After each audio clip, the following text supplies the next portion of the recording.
ज्यो घर हैगा सर्प का, सो घर साध न होए। सकल संपदा ले गए, विष भरी लागा सोए। जो सांप का घर है वह साधु का घर नहीं हो सकता। सांप के घर में रहने से सांप व्यक्ति के सारी संपदा नष्ट कर देते हैं और उसके रोम रोम में विष भर करके लगते हैं।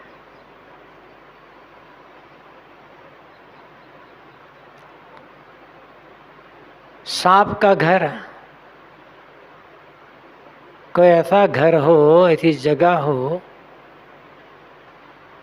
जहाँ चारों तरफ सांप रेंग रहे हों।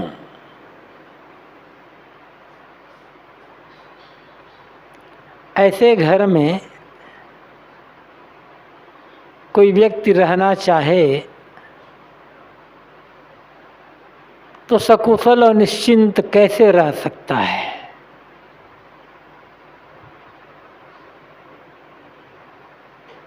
यहाँ साहब कहते हैं सांप का घर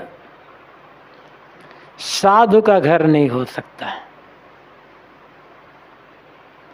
और सांप के घर में जो रहेगा वो साधु नहीं हो सकता।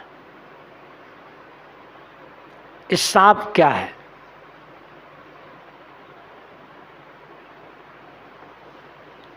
सांप विषयासक्ति, अहंकार, कुसंग सांप का घर है। जिसके मन में लबालब विषयासक्ति भरी हुई हो, विषयों के प्रति जिसके मन में आकर्षण है, विषयों में सुख की प्रतीति है, वह साधु कैसे होगा? पहले ये भी समझना होगा कि हर आदमी के मन में विषयासक्ति है और अहंकार है। ये अहंकार करना कि मेरे भीतर विषयासक्ति नहीं है और अहंकार नहीं है, और झूठा अहंकार होगा। लेकिन फर्क होता है। अनादिकालीन अभ्यस्त है विषयासक्ति और अहंकार दोनों, और हर जीव के मन में है। लेकिन एक व्यक्ति वह होता है जो निरंतर विषयासक्ति को पालते रहता है, बढ़ाते रहता है, उसी में ही आनंद मानकर उसी में डूबा रहता है। और एक व्यक्ति वह होता है जो विवेक, विचार, संयम, साधना द्वारा विषयासक्ति को घटाने, कम करने और मिटाने में लगा रहता है। जो विषयासक्ति को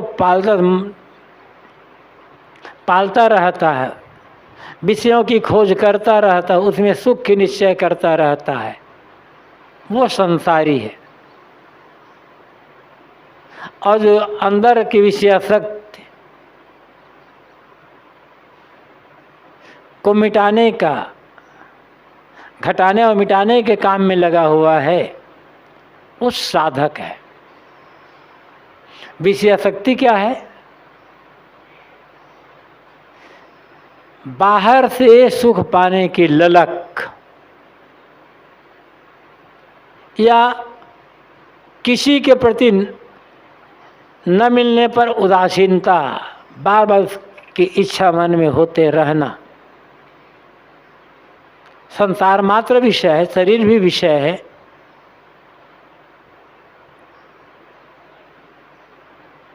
तो विषयासक्ति से मतलब है, और खास यहाँ पर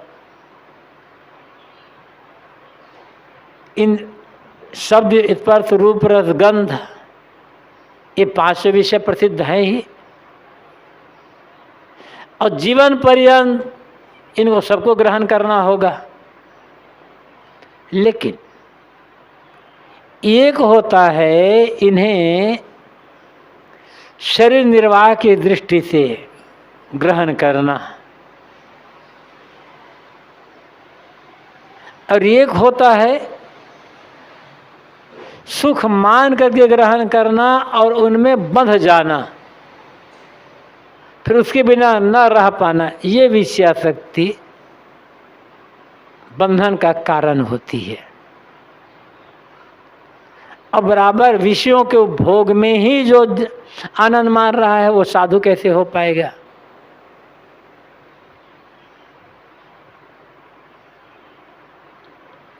इसलिए सदगुरु कहते हैं कि जो सांप का घर है वो साधु का घर नहीं होगा।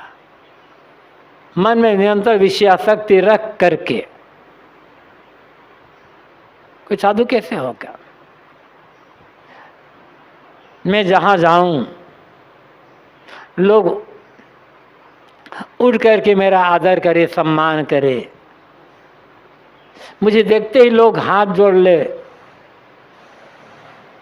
मेरा नमस्कार करे, मुझे ऊंची गद्दी पर बैठा, मुझे बैठने के लिए ऊंची गद्दी मिलना चाहिए, मेरी ऐसी ऐसी आरती वंदना प्रसन्नता होनी चाहिए। ये भी तो विषयासक्ति है ना। और जिसके मन में मान सम्मान की भूख है वो साधु कैसे होगा? मतलब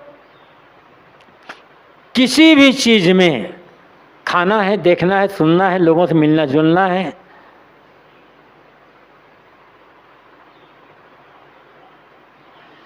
आदर सम्मान मान कुछ काम पर तो मिल ही जाता है।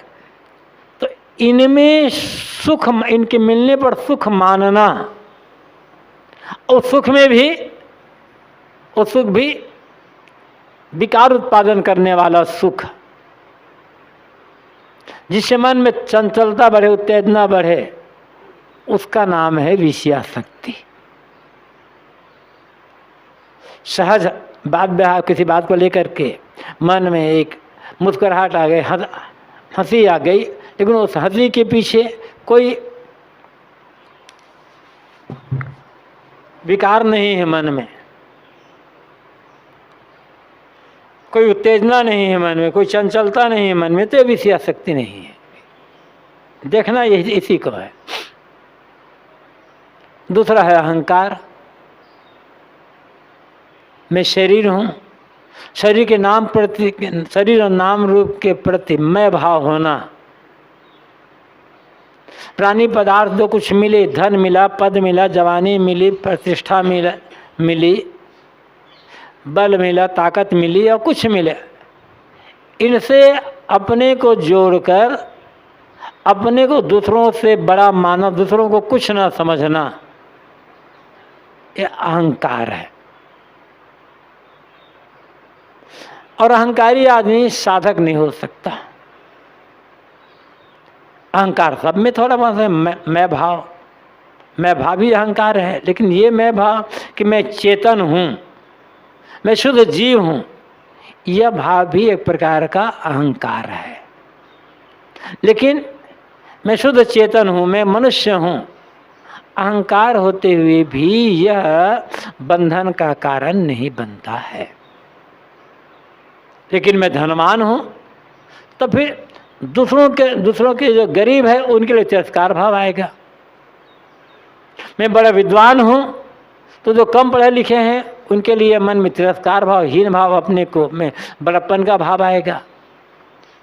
मैं बड़ा सुंदर हूँ तो जो ऐसे सुंदर नहीं है उनके लिए हीन भावना मन में होगी, अपने मन में अहंकार आएगा।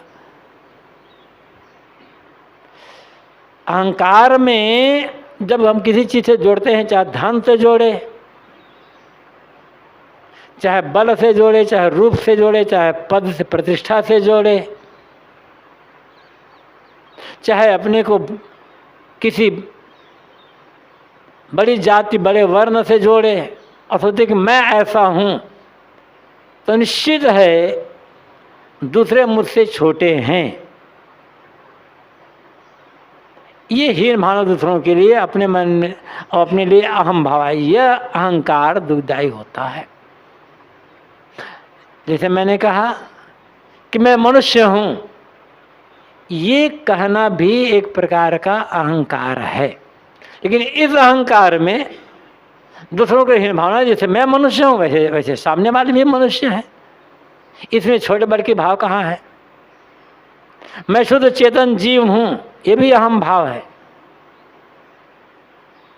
लेकिन इस अहम भाव में दूसरों के लिए हीन भावना कहाँ से? जैसे मैं शुद्ध चेतन जीव हूँ वैसे वैसे सामने वाले भी चेतन जीव हैं, यहाँ और सब बराबर हैं।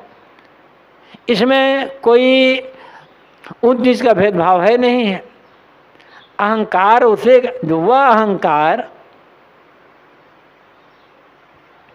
जिसमें ऊंच नीच का भाव आता है, मैं बड़ा ये छोटा,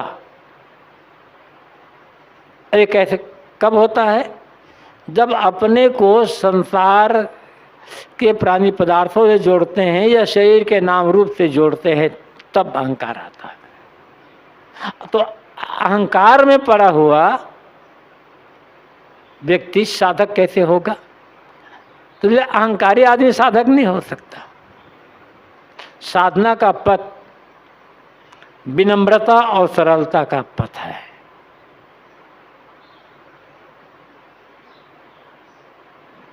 झुक करके चलने का पथ है। शीश उतारे भूमि धरे तब बैठे घर माही कहा गया है। शीश उतारने का मतलब क्या है?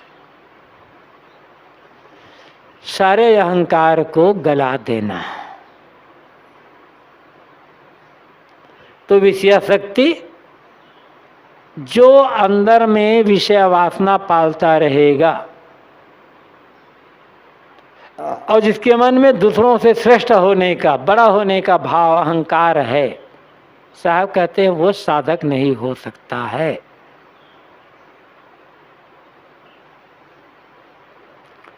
सांप का घर,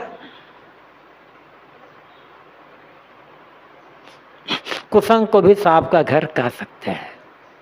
और कुसंग में रहकर कोई साधक नहीं हो सकता। और संसार में जहां जाओ वहां कुसंग है। जिस संगत में रहने से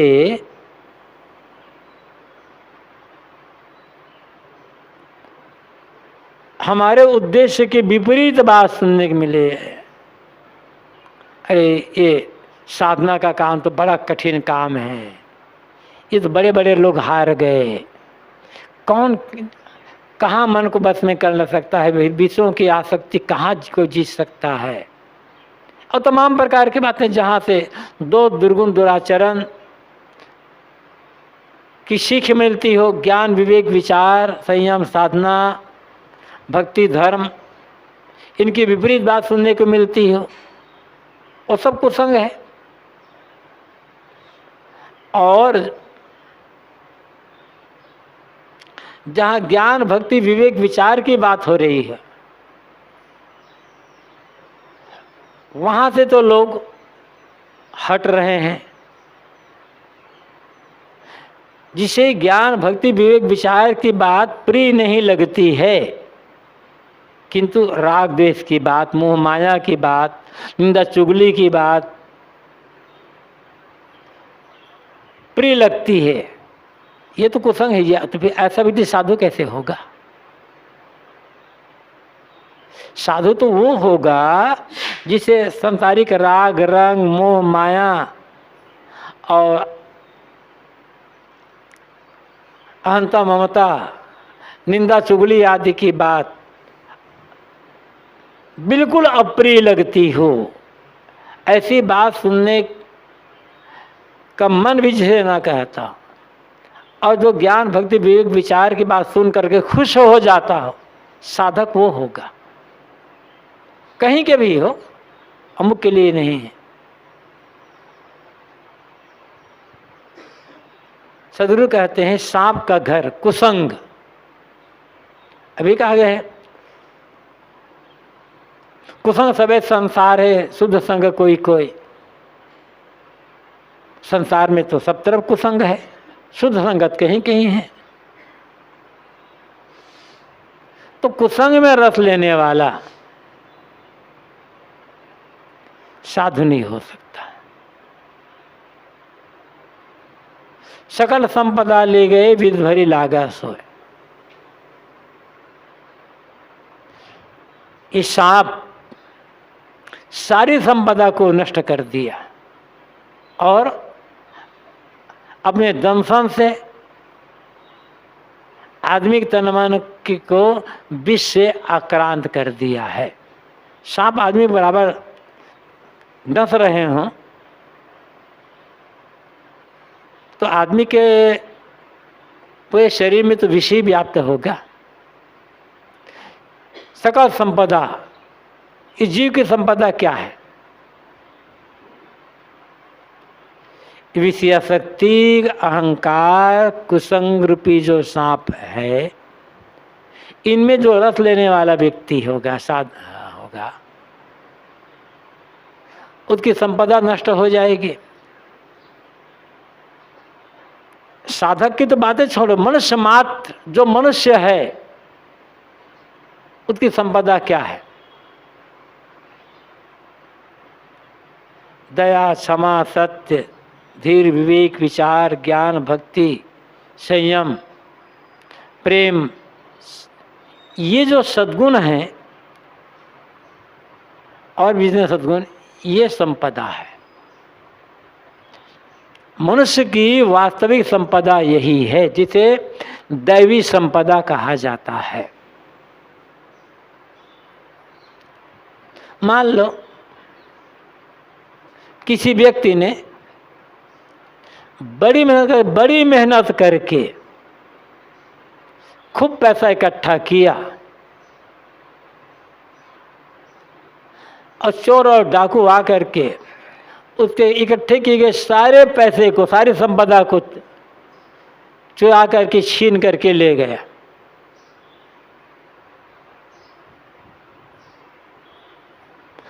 तो होगा क्या कि वो व्यक्ति फिर से मेहनत करके धन कमा सकता है, या फिर उसके पड़ोसी, उसके रिश्तेदार, मित्र लोग थोड़ा थोड़ा देकर के उसे फिर संपदाशाली बना सकते हैं। बाहर की किसी की संपत्ति को कोई चुरा ले तो दूसरे लोग तो दे सकते हैं ना फिर से संपत्ति, रुपया, पैसा। लेकिन जिसके दैवी संपदा नष्ट होगी, जिसके मन के दया, क्षमा, सत्य, धीर, विवेक, विचार, ज्ञान, भक्ति, वैराग्य, संयम, साधना, प्रेम, ये नष्ट हो गए, क्या थोड़ा थोड़ा जैसे कोई दे देगा? भाई इसकी भीतर दया नहीं, ला थोड़ा थोड़ी दया दे दे, कौन देगा इसको? ये देने की चीज ही नहीं है, स्वयं अर्जित करना होता है इनको। यद्यपि इनके बीज काम, क्रोध, लोभ, मोह, राग, द्वेष, घृणा, मद, मत्सर और जितने विकार हैं, इनके बीज भी हर आदमी के अंदर हैं। और दया, क्षमा, सत्य, धीर, विवेक, विचार आदि जो दैवी संपदा है, सद्गुण, इनके बीज भी हर आदमी के भीतर है। चाहे उसे आसुरी संपदा कह ले, हिंसा, हत्या और क्रोध, लोभ, ये सब इसके बीज भी है, और चाहे दैवी संपदा कह ले, इसके बीज भी आदमी के भीतर है। अब जिधर हम सत्ता दे दें,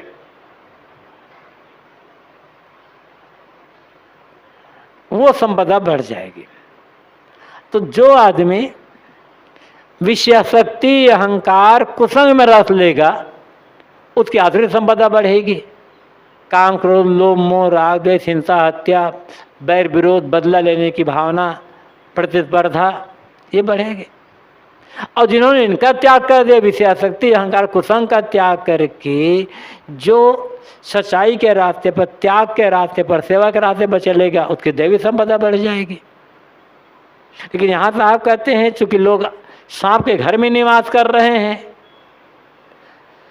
तो इसलिए सांप मनुष्य की सारी संपदा, सद्गुण सदाचार की जो दैवी संपदा है, ज्ञान की संपदा, उसको नष्ट कर दिए। जितनी विषयासक्ति अहंकार प्रबल होगी, दैवी जो ज्ञान है, विवेक विचार है, उतने नष्ट होते चले जाएंगे। एकदम छीन कमजोर। और अब जब ज्ञान, विवेक विचार, शील, सत्य, क्षमा, ये सब नष्ट हो गए तो हो गया क्या? विष भरी लागा सोए।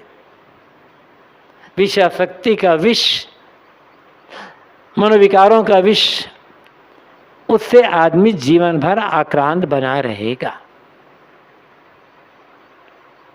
अब देखा ही जा सकता है, कोई बड़ी बात तो है नहीं इसमें।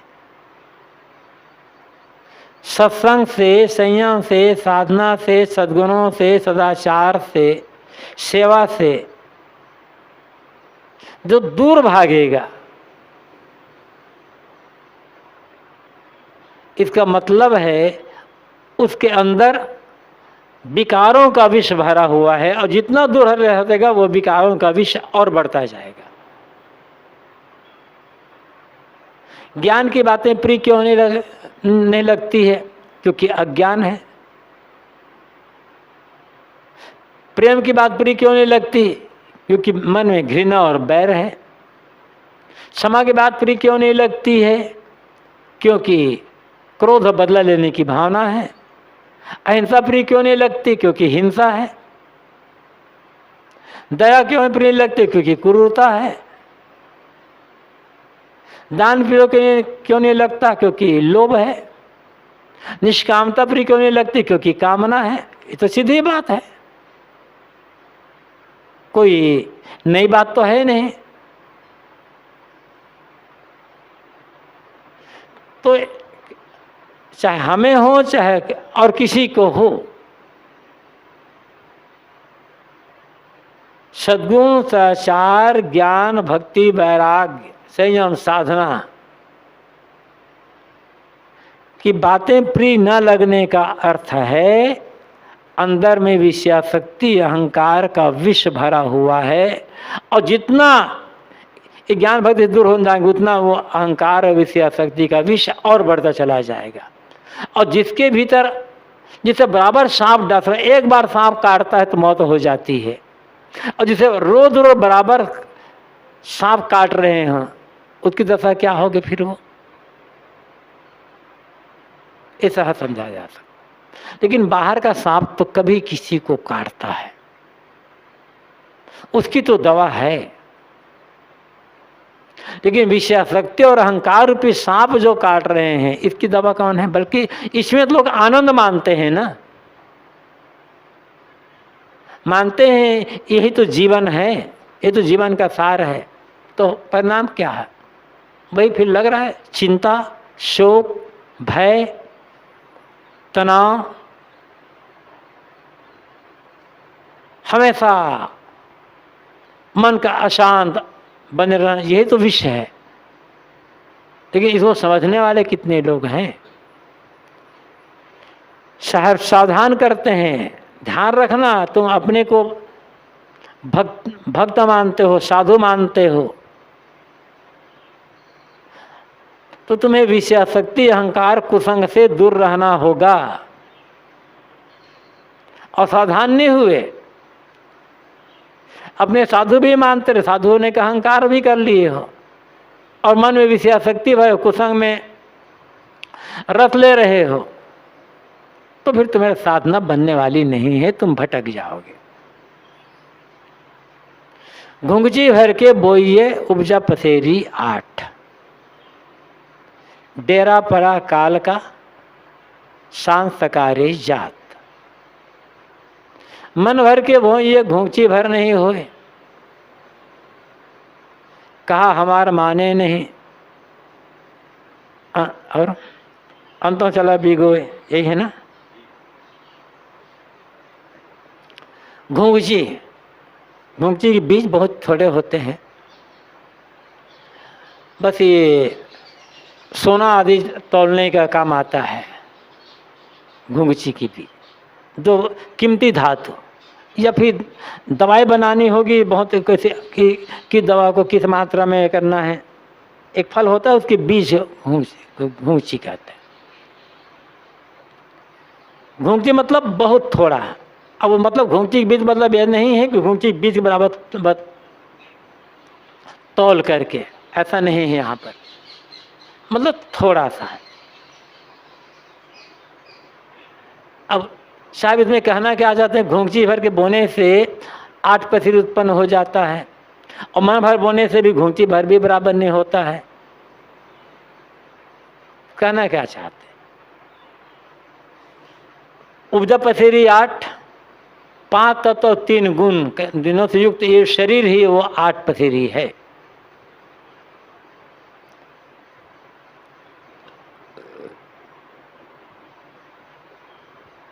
और 8 पसेरी मतलब एक मन हो जाता है।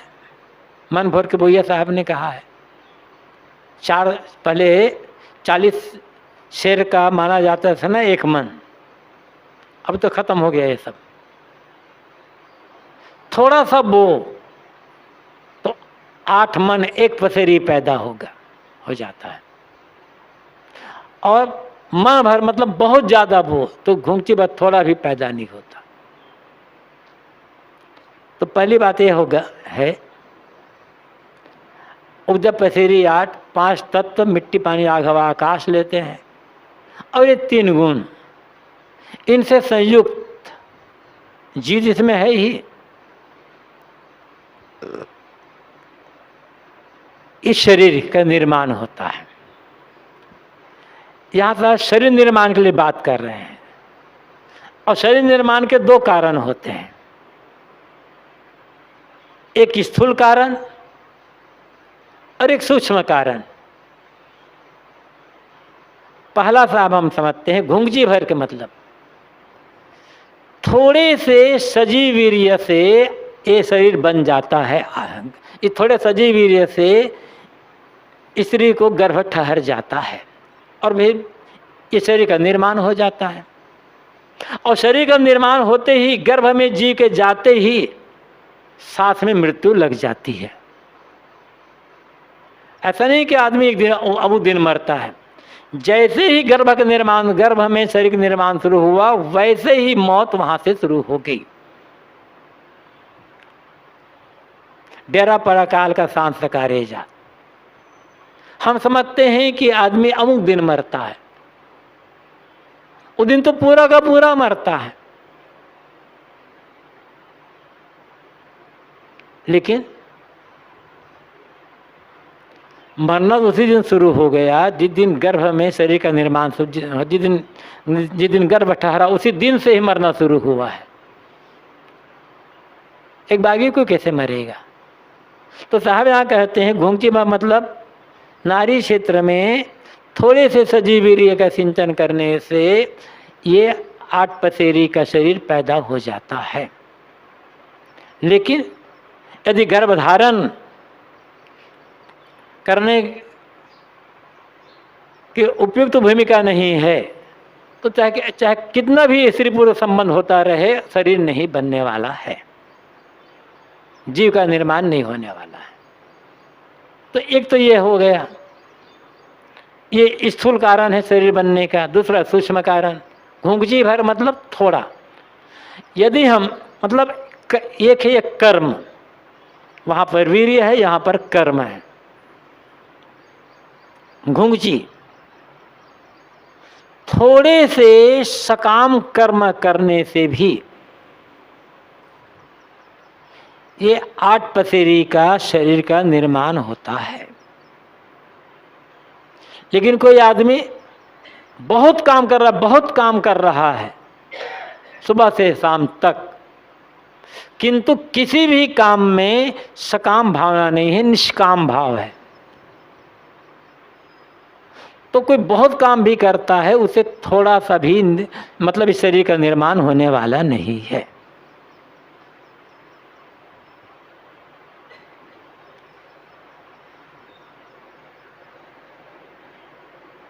मनुष्य शरीर कर्म भूमि का है। बिना कर्म किए कोई रहेगा नहीं और रहना भी नहीं चाहिए।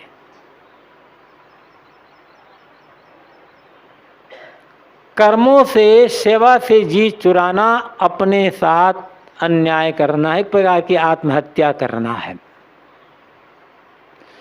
जो भी आदमी कहीं भी हो, चाहे घर में रहता हो, कहीं चाहे खेती करता हो, चाहे नौकरी करता हो, व्यापार करता हो,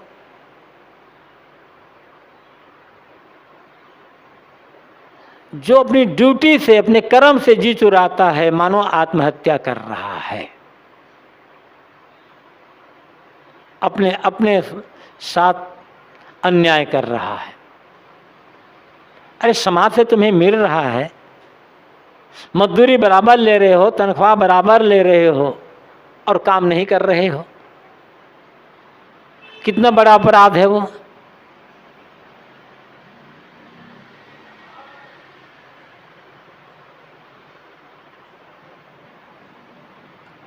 या तो भाई खाना पीना बंद कर दो, मकान में रहना बंद कर दो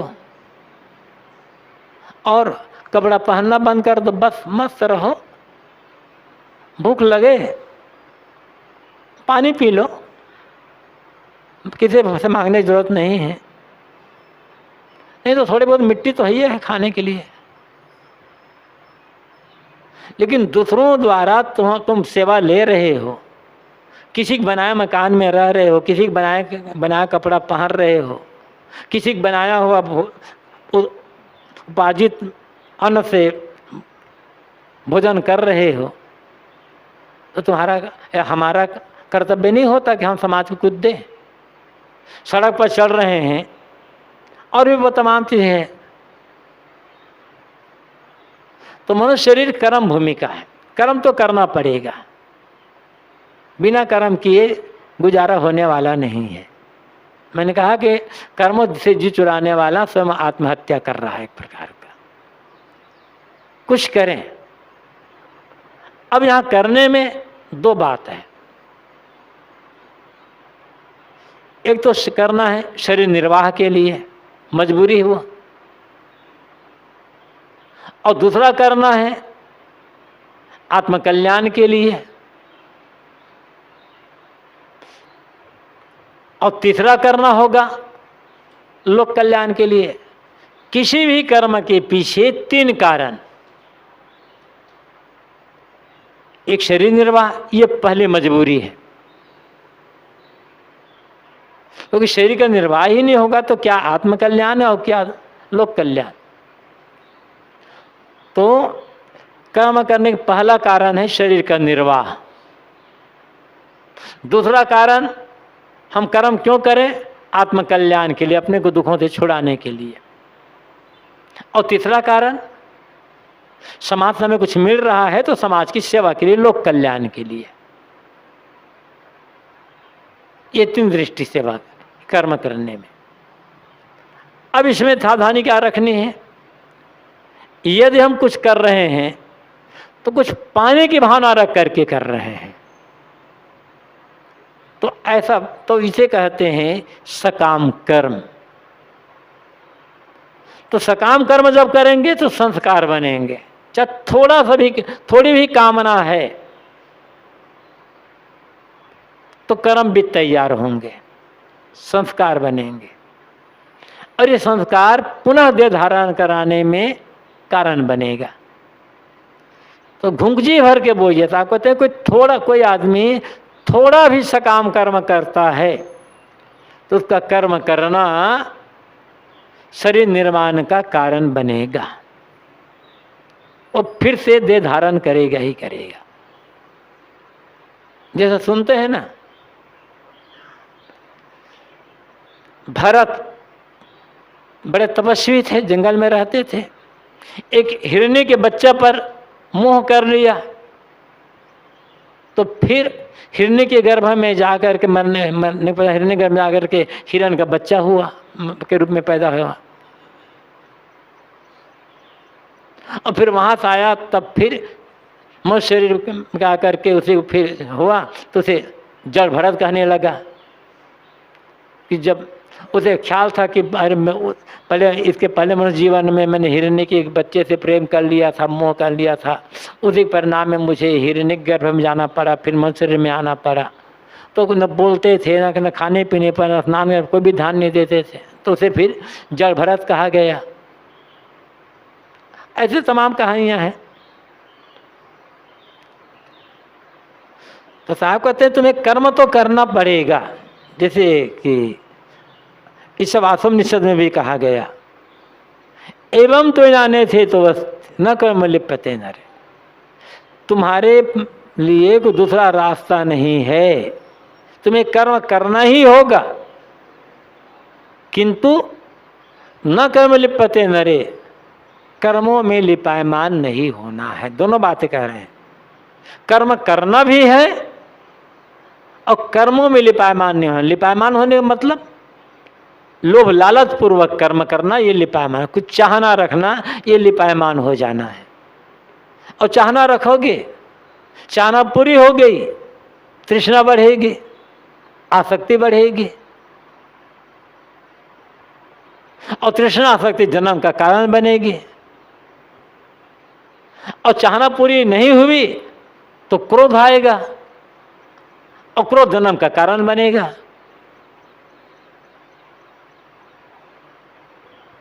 तो सकाम कर्म थोड़ा भी यदि है तो वो जन्म लेने का कारण बनेगा, लेकिन मन भर के वो ये घूंची भर नहीं हुए। साहब कहते हैं क्योंकि बहुत काम कर रहा है, लेकिन मुझे ऐसा मिलना चाहिए, कोई भाव नहीं, बस कर रहा है, जो कर रहा हूं इससे दूसरों का भला होगा, केवल दूसरों की भलाई के लिए, उसमें भी लोग मुझे अच्छा कहें, ये भाव, ये भी सकाम भाव हो गया। लोग मेरी प्रशंसा करें, ये भी सकाम भाव आया। ये ध्यान रखना होगा। हम कुछ कर रहे हैं और हम जो कर रहे हैं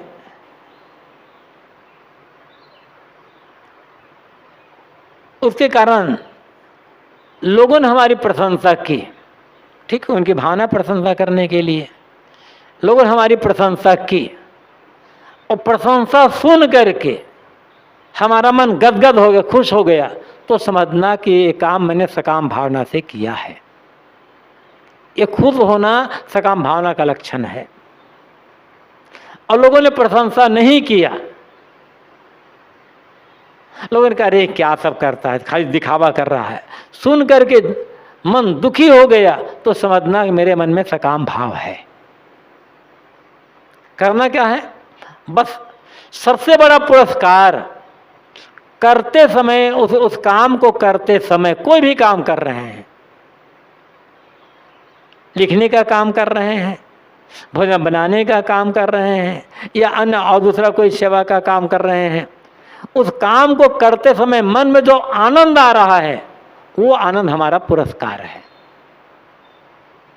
ये भाव रखना पड़ेगा हमें। और कुछ नहीं, बस इतना तन्मय होकर के काम कर रहा है कि काम करने में ही आनंद, काम करते समय मन में एकदम प्रसन्नता है, वो पुरस्कार हमारा है। फिर ऐसा करके देखें, कोई भी काम बंधन कारण नहीं बनेगा, चाहे जितना अधिक काम कर लो, कहीं भी रह करके। घर में हैं, 2 भाई हैं, 3 भाई हैं, अब जब किसी भाई को काम करने में आनंद आएगा तो झगड़ा होगा कि मैं ज़्यादा काम करता हूं तो तुम थोड़े काम करते हो। घर में हैं, दरान जेठान है, किसी को काम करने में आनंद आएगा तो झगड़ा होगा कि देखो मैं रोज भोजन मैं बनाती हूँ, तुम मैं झाड़ू लगाती हूँ, तुमने कुछ नहीं करते, झगड़ा होगा क्या? काम करने में आनंद नहीं आता है, भार समझ करके किया जाता है, तब झगड़ा होता है। और जिसे काम करने में आनंद आएगा वो ये नहीं सोचेगा देखो सुबह से मैं ही करता हूँ और लोग नहीं करते, वो सोचे मेरा सौभाग्य है जो मुझे ये करने का अवसर मिला। ऐसा जो भाव रखेगा फिर उसके मन में बंधन नहीं बनेगा। तो साहब कहते हैं मन भर के बोइए उपजा पथेरी आठ, नहीं मन भर के बोइए घूंची भर नहीं हुए। यदि हम कोई निष्काम कर्म कर रहा है, बहुत काम तो बहुत करता है लेकिन निष्काम भाव, कोई चाहना नहीं अपने लिए, बस लोगों का भला हो जाए, तो थोड़ा भी नाम नहीं होगा। कहा हमारा मानने साहब कहते लेकिन मेरे कहना लोग नहीं मानते। साहब ने पहले कह दिया है कि डेरा पड़ा काल का सांसा करे जाता, उस शरीर की क्षणभंगुरता के बारे में बता दिया साहब ने। जैसे ही इसी गर्भ में शरीर का निर्माण हुआ वैसे ही काल का डेरा पड़ गया, मौत साथ साथ चलती है और धीरे धीरे धीरे धीरे निरंतर शरीर को मारती रहती है।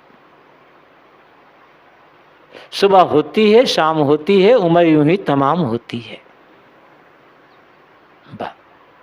हर क्षण शरीर मरता चला जाता है, लेकिन लोग समझते हैं हम तो बड़े हो रहे हैं, आगे बढ़ रहे हैं। आगे नहीं बढ़ रहे हैं, मौत के और करीब, मौत के बिल्कुल करीब में पहुंच रहे हैं, अंतिम तरफ, जीवन के अंतिम तरफ से पहुंच रहे हैं। स्टेशन से गाड़ी छूटी तो जहाँ जाना था वहाँ जा रहे हैं, बस समझ लो इस तरफ दूर होते होते चला, उधर नजदीक होता चला जा रहा, ऐसे ही है।